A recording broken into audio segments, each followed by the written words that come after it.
자, 1월 30일부터 특례 보금자리론 신청 접수 받습니다. 이런 문서가 지금 나왔는데요. 정말 많은 분들이 기다리고 계셨던 게 바로 이 특례 보금자리론인데, 보금자리론하고 안심전환대출하고 적격대출 이 세 가지 상품을 다 모두 모아서 특례 보금자리론이라는 상품으로 1년간 한시적으로 판매를 할 그런 상품인데요. 여기서 많은 분들이 뭐 좋은 점도 있고 또 오해하는 부분들이 있기 때문에 제가 이번 시간에 다 풀어드리려고 하는데요. 자, 일단 지원 대상, 주택 가격 9억 이하가 대상입니다. 이 보금자리론의 특성은 매매가하고 KB시세를 둘 다 보기 때문에 만약에 내가 매매를 9억에 했는데요. KB시세는 10억이에요. 가능한가요? 불가능합니다. 둘 다 9억 이하로 내려와야지만 대출이 가능하다라고 생각을 하시면 될 것 같고요. 그리고 소득 제한이 없습니다. 이게 또 많은 분들이 너무 좋아하지만 또 오해를 하고 있는 그런 부분인데요. 와, 나는 소득 없으니까 너무 좋다 이렇게 말씀을 하시는데 그렇지 않습니다.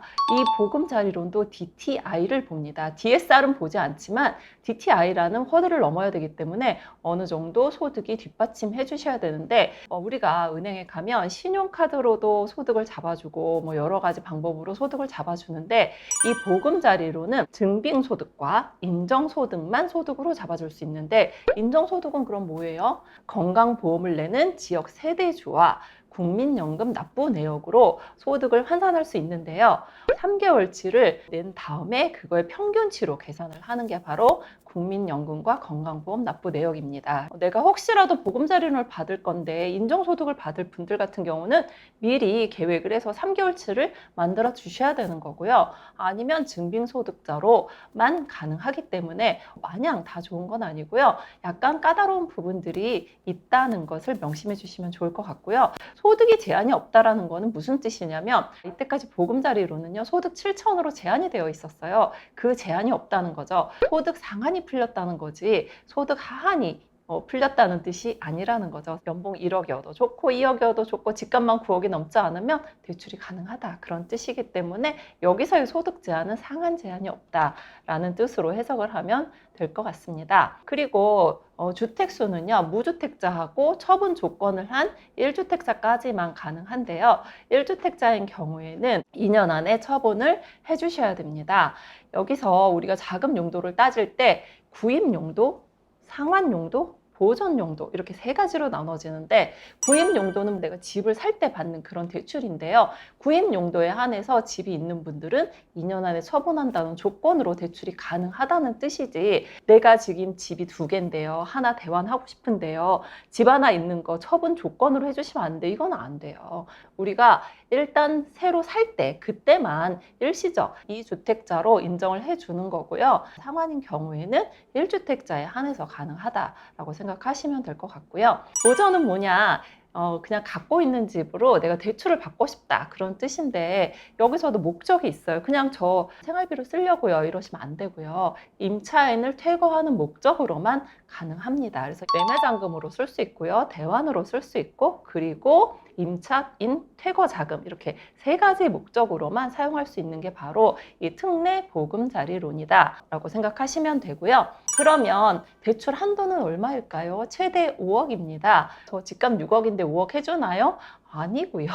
특례 보금자리론도 LTV가 존재합니다. LTV는 규제 지역에서는 아파트인 경우에 LTV 70%, 기타 주택이라고 해서 빌라라든지 연립이라든지 이런 경우는 5% 차감해서 65% 가능하고요. 규제 지역에서는 아파트가 60%만 가능합니다. 그리고 기타 주택은 55%. 이렇게 LTV가 정해져 있기 때문에 무조건 다 된다라고 생각하시면 안 되고요. 단 규제 지역에 있는 아파트더라도 실소유자에 해당하시는 분들, 그런 분들은 또 70%를 인정을 해줍니다. 생애 최초 구입자 같은 경우는 LTV 80%, DTI 60%로 적용이 되기 때문에 내가 LTV와 DTI가 조금씩 다르다는 것을 알고 계시면서 진행을 하시면 좋을 것 같은데요. 그리고 만기는요. 10년, 15년, 20년, 30년, 40년, 50년으로 나눠져 있고요. 여기서 40년은 만 39세 이하 혹은 신혼부부가 이용할 수 있고 만기 50년은 만 34세 이하 또는 신혼부부가 이용할 수 있는 그런 상품입니다. 그런데 만기를 무작정 늘린다고 해서 좋은 건 아니에요. 만기가 늘어날수록 금리가 올라가거든요. 여기서 보시면 우대형 같은 경우 10년은 4.65, 15년 4.75, 20년 4.8, 30년 4.85 이런 식으로 만기가 길어질수록 금리가 올라가기 때문에 만기가 짧은 게 유리하긴 해요. 그런데 만약에 만기가 이렇게 짧으면 DTI를 충족하기가 어렵기 때문에 한 30년, 40년, 50년을 이용할 수밖에 없고요. 이제 예전에 그 보금자리론을 대출을 갖고 있었던 분이 계셨어요. 그분을 대출을 이제 신청을 하는데 그분 같은 경우에 보금자리론을 만기를 10년짜리를 하셨더라고요. 만기를 10년짜리로 해버리니까 다른 대출을 할 때 DSR이나 DTI에 굉장히 나쁜 영향을 미치기 때문에 만기는 조금 길게 하는 게 좋기는 합니다. 근데 나는 이제 앞으로 대출도 안 받을 거고 그냥 빨리 갚을 거야. 이러시는 분들은 좀 짧게 하셔도 되겠죠. 그리고 이제 우대금리가 여러 가지 항목으로 적용이 되는데요. 스마트 앱에서 진행하시는 아낌의 보금자리로 기본으로 0.1 깎아줍니다. 그 외에는 다 우대금리 쓸 수 있는 분들은요. 실소유자만 해당이 되세요. 저소득 청년, 사회적 배려층, 그리고 신혼가구, 미분양 주택에서 조금씩 다 금리를 깎아주는 이제 그런 시스템으로 진행이 되고요. 특례 보금자리론에서 저는 이 점이 제일 좋다고 생각을 하는데 중도상환 수수료가 면제입니다. 양방향 다 면제라서 너무 좋은 거예요. 그게 무슨 뜻이냐면 내가 갖고 있는 대출을 특례로 바꿀 때 나의 대출의 중도상환 수수료가 면제가 되고요. 특례 보금자리로는 또 다른 상품으로 대환할 때 중도상환 수수료가 면제됩니다. 만약에 지금 특례 보금자리론의 금리가 매력적이다라고 생각을 하시면 신청을 하면 좋을 것 같습니다. 이제 신청 방법은 한국주택금융공사 홈페이지 혹은 이제 스마트 주택금융 앱을 통해서 여러분들이 직접 신청을 하면 될 것 같습니다. 그래서 많은 분들이 기다리고 있는 이런 상품인데요. 특례보금자리론 경매로 해도 되나요? 이런 말씀들을 좀 상당히 많이 하세요. 안 될 이유는 없겠죠. 근데 이게 과연 유리할까를 제가 좀 생각을 해봤어요. 왜냐하면 감정가 대비 낙찰률이 적으면 대출 한도가 상당히 많이 나오는 상품이에요. 그런데 특례 보금자리론 같은 경우는 둘 중에 낮은 금액의 70%만 대출이 된다는 그런 뜻인 거죠. 제가 이제 경매로 낙찰받은 걸 예를 한번 들어볼게요.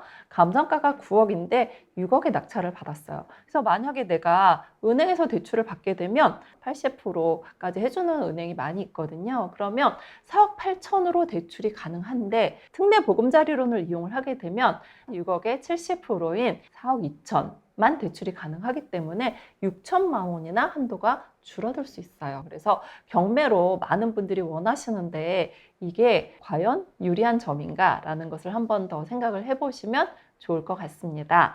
그러면 신청은 언제 해야 되나요? 주택금융공사 상품 같은 경우는 내가 신청을 하고 한 달 정도의 여유를 주셔야 됩니다. 우리가 은행 상품 같은 경우에 정말 급한 경우는 일주일 안에도 나가고 정말 더 급하면 정말 빨리도 나갈 수가 있어요. 근데 은행 직원들도 너무 급한 거는 선호하지 않아요. 왜냐하면 은행에서 심사를 해야 되는데 기간을 너무 촉박하게 주면 실수가 나올 수도 있기 때문에 여러분들이 신청 기간은 한 달 주셔야 됩니다. 그리고 디딤돌하고 특례보금자리론을 결합해서 쓸 수 있나요? 네, 가능합니다. 같은 회사잖아요. 그래서 디딤돌 플러스 보금자리론이 가능합니다. 그럼 왜 굳이 이렇게 해야 될까요? 라고 물어보시는데 디딤돌 금리가 정말 좋거든요. 디딤돌은 지금 2에서 3%, 보금자리론 상단이 5%잖아요. 그래서 디딤돌을 충분히 이용하시고 플러스 보금자리론 이용하면 금리 면에서 많은 혜택을 볼 수 있을 거로 보입니다. 그리고 또 하나 질문하는 것 중에 오피스텔을 헷갈려 하시더라고요. 전입한 주거용 오피스텔인데요 라고 하시는데